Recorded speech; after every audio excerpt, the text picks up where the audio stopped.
So then we had a big meeting and we met the grandmother. She told us loads and loads of things about her life as well.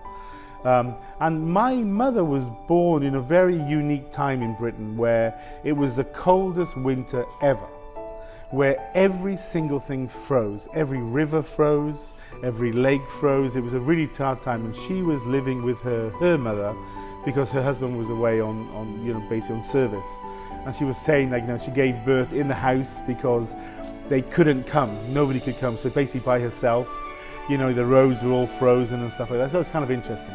So they told us about the history about me basically coming from Scotland and from Nottingham and the kind of the line and stuff like that. So then I looked at my mother and I could see some similarities there, but it wasn't like really clear.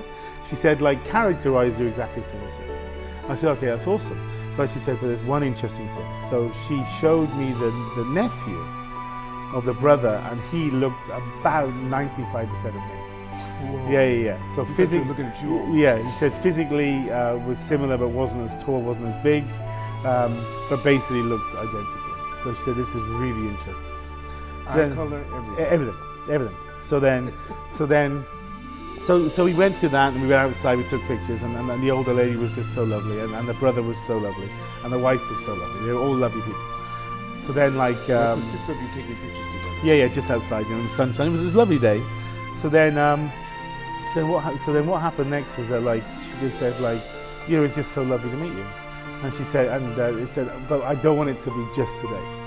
So she said, like, so here's all our email address and telephone number. So if I am and my daughter needs any help, please tell her to contact us anytime. And she said, the next time you come over, I want to bring the family, all the family, because we were instructed not to do that this time.